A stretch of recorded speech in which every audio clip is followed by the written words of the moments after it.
పర్యాటక బోర్డు బోల్తాపడిన ఘటనలో ఏపీకి చెందిన సెల్ ఫోన్ డీలర్లు మృతి చెందారు. కడపకు చెందిన సెల్ ఫోన్ డీలర్ పరిస్థితి విషమంగా ఉన్నట్లు తెలుస్తోంది. ప్రమాద సమయంలో 30 మందికి పైగా ఉన్నట్లు చెబుతున్నారు. ఘటనా స్థలంలో సహాయక చర్యలు కొనసాగుతున్నాయి.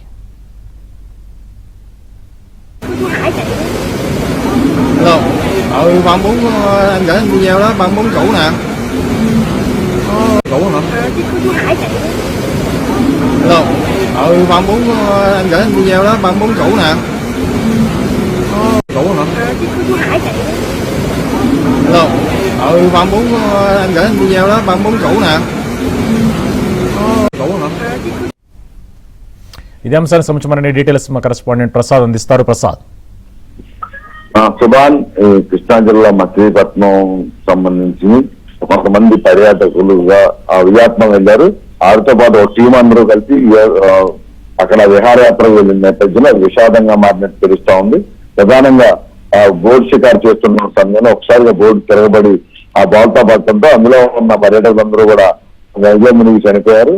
దాదాపు ఆంధ్ర తమిళనాడుకు చెందిన 14 మంది ఉన్నట్లు ప్రాథమిక సమాచారం అవుతుంది. కొన్ని మృతదేహాలు ఇప్పటికే బయటకు ఇచ్చినట్టు తెలుస్తోంది. అయితే ఇందులో మచిలీపట్నం చెందిన కిషోరు, అదేవిధంగా ఆయన సత్యమని ఇద్దరు కూడా ఈ నెల 8వ తేదీన ఇక్కడ నుంచి బయలుదేరి వెళ్లారు.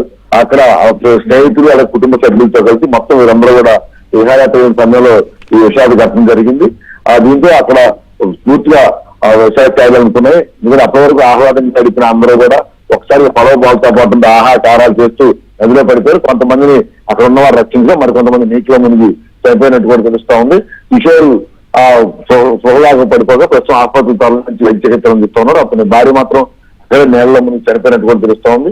ఇంకా మరి కొంతమంది వివరాలు పూర్తిగా అందలేదని కూడా చెప్తా ఉన్నారు. దీనికి సంబంధించి ఇప్పటికే ఉన్న అధికారులు అక్కడ వారితో మాట్లాడుతున్నట్టు కూడా తెలుస్తా ఉంది. ఈ విషయం తెలుసుకున్న మచిలీపట్నం కూడా కిషోర్ కుటుంబ సభ్యులు విషాదంలో మునిగిపోయారు. మొన్నటి వరకు ఇక్కడ అందరితో కలిసి కలివిడిగా ఫంక్షన్ లో కూడా కలిసి అందరూ ఆహ్లాదం గడిపారని 9వ తేదీన చెన్నాకు ఇచ్చిన సమయంలో కూడా కొంతమందితో మాట్లాడి మరి కిషోర్ అతని భార్య బయలుదేరినట్టు కూడా చెప్తా ఉన్నారు. ఈ విధంగా ఈ విషాద ఘటనలో అతని భార్య ప్రాణాలు కోల్పోవడం, అతని పరిస్థితి విషమంగా ఉండటంతో అందరూ ఆవేదన వ్యక్తం చేస్తున్నారు.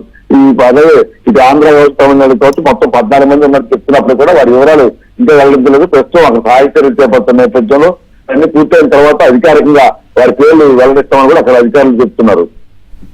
Right, thank you Prasad.